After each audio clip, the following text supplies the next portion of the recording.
Assalamualaikum warahmatullahi wabarakatuh. Saudara, saya mohon Anda untuk menilik perasaan dan hati nurani saya, serta hal-hal muatan yang saya ucapkan atau saya tuliskan dimanapun. Apakah ada pamrih saya terhadap moneter, kedudukan, harta benda, wanita dan sebagainya, tahta dan sebagainya, dalam setiap apa yang saya lakukan, yang berkenaan dengan sebuah pembahasan atas sesuatu yang tidak layak terjadi. Baiklah, saat ini tanggal 17 November tahun 2014, saya terkejut. Ternyata berita media di dunia maya ini menyebut bahwa ada kenaikan harga bahan bakar minyak BBM. Saudara, sebenarnya ini rahasia saya, bukan rahasia karena pernah saya tulis berkali-kali. Perihal konsep kenaikan BBM itu, saya telah menulisnya sejak tahun 1997 sampai 2001 dan seterusnya itu saya aktif, dan saya menulis itu untuk MPR RI yang pada waktu itu saya tulis tangan dan saya kirim melalui pos, dan sebagian ada yang saya tulis dengan disket, dengan komputer saya saving ke disket, dan saya bagikan kepada anggota yang saya kenal, anggota TNI Angkatan Darat maupun Polri, dan juga ke DPRD. Nah, apa maksud dari kenaikan harga BBM dari harga normal itu? Sebenarnya saya pada waktu itu tidak memikirkan kondisi import minyak, harga per barel yang dari luar, karena pemikiran saya BBM itu produksi dalam negeri. Nah, karena itu produksi dalam negeri, sesuai Undang-Undang Dasar 1945, bahwa hal-hal yang menyangkut harkat hidup orang banyak dikelola oleh negara untuk kemakmuran rakyat.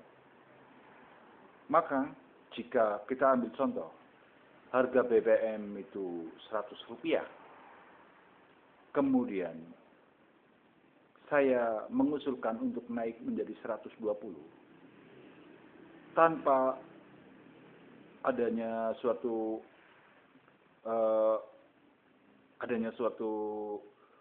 niat yang buruk kepada masyarakat, atau mohon agar masyarakat tidak juga menaikkan harga-harga barang dengan semena-mena maksudnya. Nah, bukannya harga BBM yang kita naikkan sebenarnya, tetapi adalah membagi keuntungan negara. Misalnya, harga Rp100 menjadi Rp120. Yang Rp20 kita gunakan untuk kartu-kartu bantuan sosial, pembagian misalnya kepada penduduk yang tidak mampu, pelajar-pelajar yang tidak mampu, dan sebagainya. Jadi, yang Rp20.000 itu untuk dijadikan sarana agar masyarakat bisa menikmati, bisa hidup dengan layak seperti orang lain, juga bisa berpendidikan. Dan hal itu kita tidak tahu, ternyata ada kelanjutan subsidi yang konon subsidi BBM dan harga naik tanpa, kecuali di zaman Bapak SBY ada memang bantuan sosial, dan saya lihat tetapi akhirnya disalahgunakan. Ada yang orang kaya mengambil bantuan sosial yang miskin, malah kadang-kadang meninggal di tempat. Nah, kalau yang sekarang, mengapa saya mengugatnya? Demi Allah Subhanahu wa Ta'ala, saya sudah menghubungi dunia bahwa pola berpikir bangsa-bangsa ini jangan terlalu kedaerahan tanpa memikirkan dunia luar yang akan menolong daerahnya sendiri. Contohnya, negara yang paling baik kepada negeri kita, Amerika Serikat. Pada waktu kita dijajah Jepang, Amerika Serikat membom Jepang dan akhirnya mereka pun menyerah. Dan banyak lagi contoh-contoh yang kita bekerja sama dengan Amerika Serikat secara rahasia, tetapi outputnya ada. Dan pada akhirnya saya sendiri bisa mengungkap sejarah Rusia bagaimana Lenin itu sebenarnya sudah terbunuh dan digantikan dengan Lenin yang lain sehingga dunia kacau. Sehingga boleh dibilang ada perbaikan hubungan antara Amerika Serikat dengan Rusia, artinya komunisme itu bisa dikikis. Bisa dikikis dan dikurangi kekomunisannya menjadi kesatuan, tetapi agama masih dijalankan umat manusia. Sebagian memang tidak menjalankan seperti Indonesia juga. Banyak KTP-nya agama, tapi ternyata prakteknya di luar agama. Itu tidak hanya di sini saja, tapi dimanapun ada. Nah, maksudnya mengkaitkan hubungan Amerika Serikat dengan kenaikan harganya. Anda tahu bahwa kita tidak boleh melecehkan peran Amerika Serikat di Indonesia. Bahkan saya mengusulkan agar Amerika Serikat itu menjadi salah satu pahlawan nasional. Nah, di sana itu negara dari berbagai suku bangsa asal-muasalnya. Sehingga kalau orang yang sudah di negara superpower, orang Indonesia di sana, melihat negara kita lagi dalam keadaan morat-marit atau banyak kasus, ternyata mereka mempunyai pengetahuan yang dapat untuk menyelesaikannya. Maka mereka akan segera datang, akan segera memberi bantuan dan sebagainya. Dan hal ini tentu ada sebuah usaha pelancongan atau patroli kepribadian, atau secara mudahnya bahwa tilik kampung halaman melihat kampung halamannya sendiri. Dengan adanya hal itu, BBM tidak boleh dinaikkan. Kalau naik, berarti mempersulit mereka dan juga mempersulit kita. Padahal senjata akhir daripada orang-orang beriman adalah kekuasaan gedung putih. Yaitu di mana negeri itu selalu turun tangan menghancurkan suatu kemunafikan dalam agama maupun kekeruhan yang timbul dari negara-negara teroris.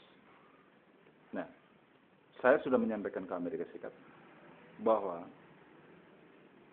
kalau di Indonesia harga BBM itu naik, akan mempersulit mereka. Jadi ada suatu kesengajaan memutuskan hubungan kita dengan Amerika Serikat. Dan hal itu sudah dilakukan dengan berbagai upaya. Misalnya fitnah tentang Osama bin Laden sebagai pahlawan dan sebagainya. Padahal kita tahu apa yang terjadi sesungguhnya. Nah, sehingga dapat disimpulkan bahwa Amerika Serikat tidak mungkin akan menyetujui kenaikan harga BBM. Dan negara-negara lain sudah mengetahui sehingga harga minyak itu selalu turun. Karena kemanusiaan mereka terketuk mendengar pembicaraan saya bahwa harga BBM itu tidak boleh naik untuk mempermudah urusan internasional yang dilakukan oleh suku-suku dari wilayah, misalnya di Indonesia, Asia, Afrika, dan sebagainya, yang berpusat di Amerika Serikat atau negara-negara besar yang mampu melakukan suatu solusi bagi Asia. Nah, sekarang di Indonesia ini ada dua berita terbaru malam ini, yaitu yang dibilang Presiden Indonesia itu memperoleh investor dan akan membangun ini itu atas nama negara Cina. Dan kemudian sekaligus ada kenaikan BBM. Saya itu sangat memahami dunia komunis. Atau dalam hal ini mafia tanpa modal. Mafia kapitalisme yang menggunakan kekuasaan untuk menolong sesama kapitalis agar berkuasa tanpa sepeser pun modal. Jelas saya dakwa peristiwa kenaikan BBM dengan motivasi demikian. Coba baca Al-Fatihah bagi orang Islam dan renungkan kata-kata saya. Sekali lagi saya katakan, harga BBM naik, yang tadinya sekian jadi 8.600 bensin. Kenaikan berapa persen? Jadi mereka mengantongi uang sejumlah 50% harga BBM sekarang. Dan uang itu diisukan sebagai investasi yang masuk ke Indonesia. Jadi uang Indonesia juga, uang milik kita, diatasnamakan uang asing membangun usaha asing. Anda tidak perlu ragu dengan perkataan saya, karena komunisme adalah global.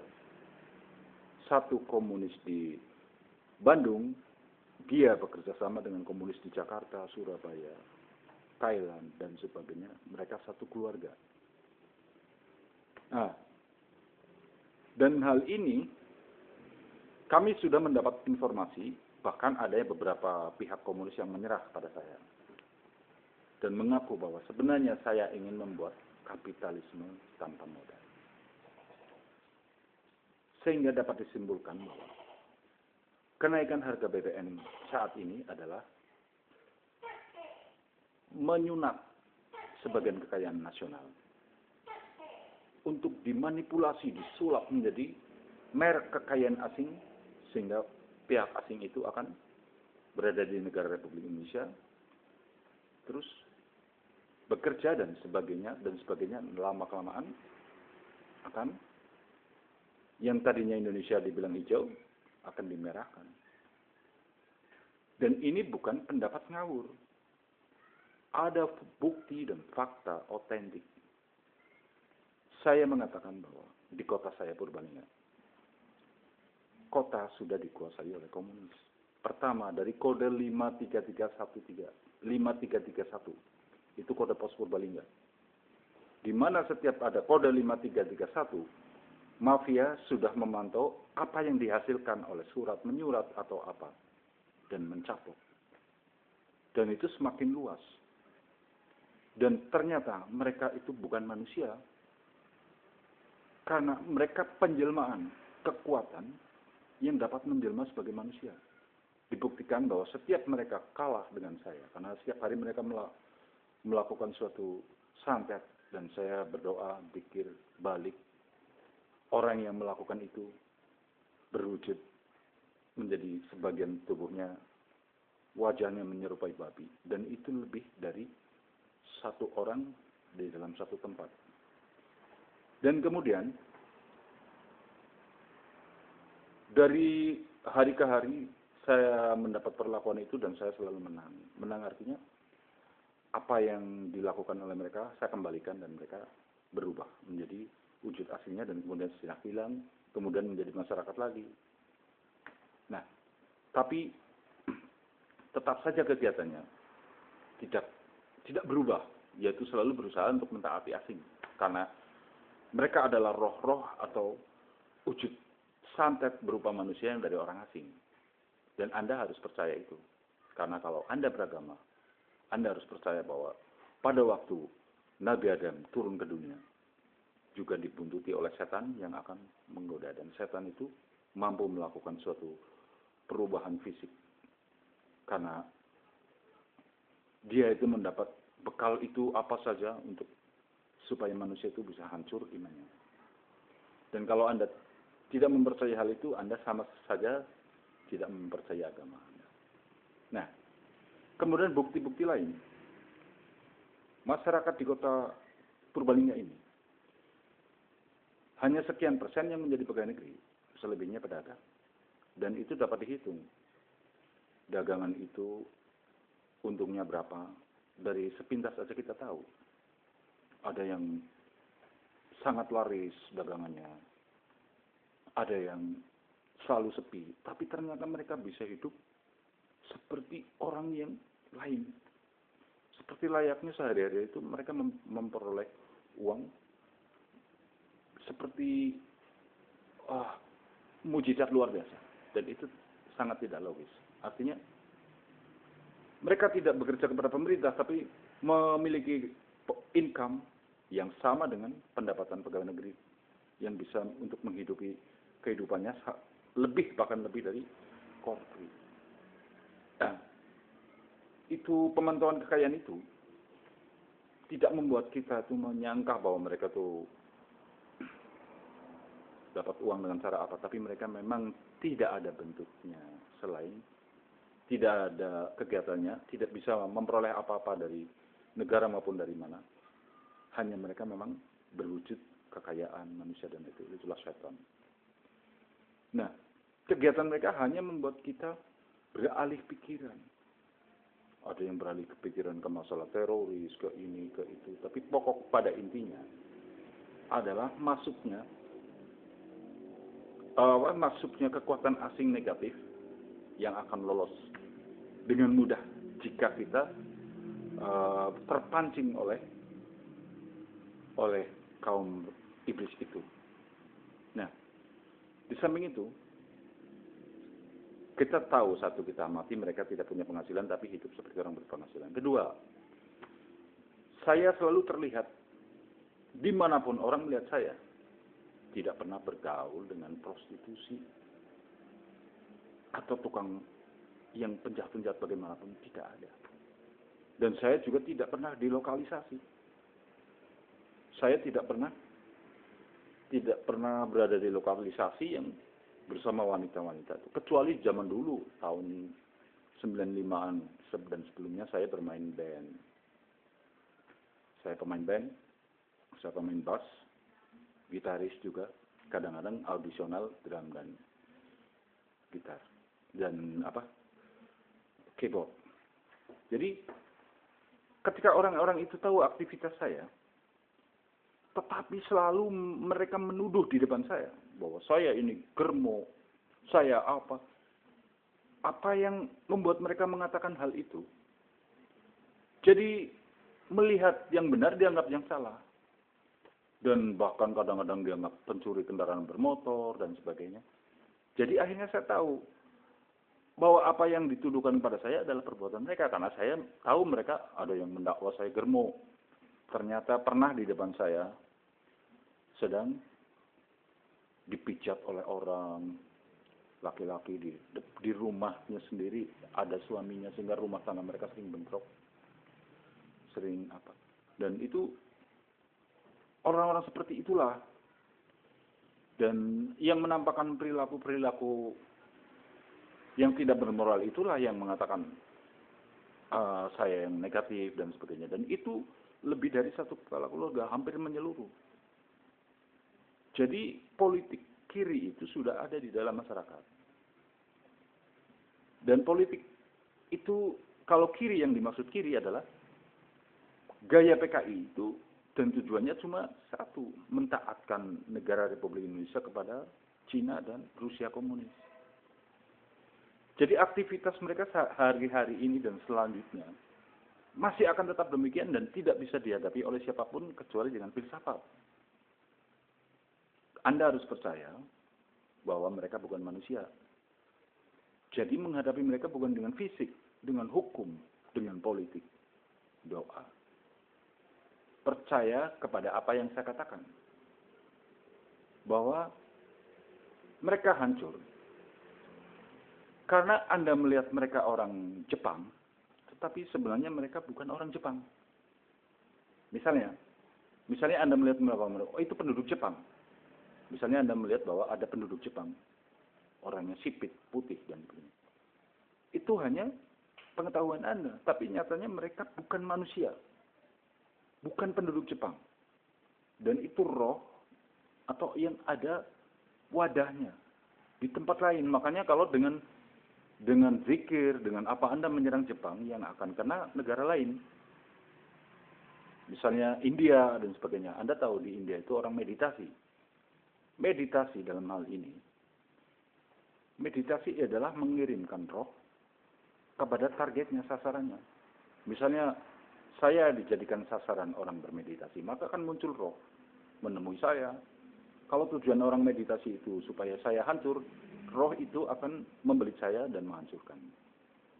Nah, demikianlah komunisme hanya bisa hancur dengan zikir dan kembali kepada ajaran agama masing-masing, seraya mengawasi setiap rumah ibadah, setiap anggota jemaat ibadah. Anda harus bisa membedakan mana original dan mana yang mafia. Kalau mafia di dalam agama itu sudah diloloskan oleh pemerintah yang konon itu pemerintah kabinet apa, saya tidak tahu, saya tidak mengakui. Karena saya hanya mengakui Allah Subhanahu wa taala sebagai pemimpin, Pancasila sebagai pimpinan negara, dan jika tidak ada orang yang menganut itu, saya tidak akan mengakuinya. Nah, maksudnya oknum itu menghapus daftar KTP itu ada agamanya, dihapus. Jadi tidak kelihatan orang itu agama Islam atau Kristen. Sekarang kalau Anda masuk masjid dan Anda kebenaran tidur, ngantuk, Anda memiliki dompet, tas, kemudian tidur, Anda melihat orang-orang itu berpenampilan Islam dan Anda percaya bahwa mereka orang Islam. Tapi tiba-tiba mereka mengambil. Dan itu orang akan mengatakan bahwa itu orang Islam. Padahal belum tentu. Coba kalau KTP mereka, oh ternyata mereka orang Katolik, agamanya Katolik. Kok tangkap? Ini orang agamanya Katolik. Jadi polisi juga bisa mengatakan, hati-hati, ada kejahatan dari warga ini, namanya ini, agamanya ini, supaya Anda kalau melihat di rumah ibadah yang itu waspada. Jadi hal-hal itulah, hal-hal seperti itu akan yang mempersulit keamanan. Di samping itu, jika warga asing atau utusan asing komunis kemudian menguasai rumah ibadah menyerupai majelis ibadah dan membuat suatu aturan ibadah, membuat suatu penyelewengan dalam dakwah agama, itu mungkin saja terjadi dan akan selalu terjadi. Jadi, Negara Kesatuan Republik Indonesia sudah dalam tingkat siaga metafisika. Artinya, kita tahu bahwa selama ini kejahatan terhadap bangsa Indonesia adalah dari dalam negeri sendiri, yang ternyata bukan sesama bangsa Indonesia, tetapi kejadian yang menyerupai bangsa Indonesia. Nah, nasihat saya, sekarang Anda yang beriman kepada Allah Subhanahu wa taala, bedakanlah jemaat apapun, yang asli, yang original, atau yang kejadian, atau yang komunis. Anda harus bisa membedakan dari bacaan doanya. Kalau mereka menyeleweng, tentu adalah yang tidak asli. Kalau melakukan pembicaraan agama, tapi Anda melihat perbuatan mereka di luar, profesi mereka, profesinya ada yang rentenir, ada yang prostitusi, ada yang buka minuman keras dan sebagainya, tentu itu tidak asli. Dan Anda harus menjauhi karena Anda harus berpikir kepada Allah, untuk Allah, dan hidup dari karunia Allah. Tidak boleh berpikir ada pihak lain selain Allah yang akan memberi segala sesuatu kepada Anda. Walaupun itu mereka itu dari agama apapun, karena Allah itu mengakui bahwa agama itu milik Allah. Tidak perlu membeda-bedakan. Yang kedua, pada waktu berusaha, berniaga, kalau tidak ada pesanan 10 buah, jangan membuat dagangan. Sehingga nanti tidak ada yang mubazir. Jadi tidak ada yang memiliki bahan ekstra yang dibeli, tapi hasilnya tidak laku. Atau bagaimana risikonya. Dan kedua, yang ketiga, hindari menjual makanan. Produklah sesuatu yang sangat sulit didapat oleh umum. Elektronik, kendaraan, dan sebagainya. Yang makanan itu jangan diproduk untuk dijual. Tetapi untuk dibagikan. Kita bergotong royong. Membuat bahan makanan. Seperti halnya Anda di rumah Anda.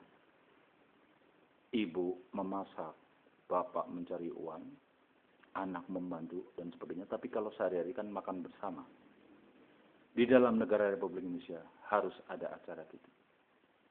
Dan kemudian hindari hal-hal yang anarkis.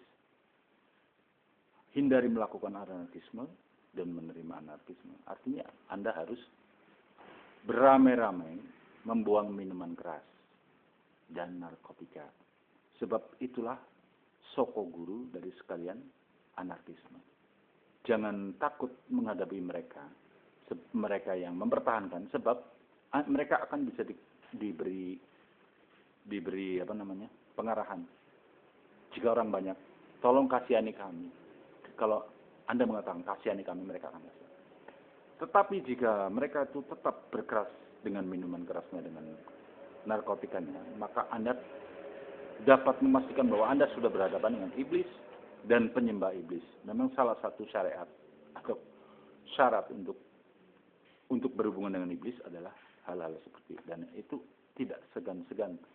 Anda harus melakukan suatu hubungan baik dengan sesama masyarakat dan menulis laporan. Saya takut dengan adanya aktivitas si A, si B, si C yang menggunakan minuman keras. Saya kira sekian dulu dan akan saya tuliskan beberapa cara efektif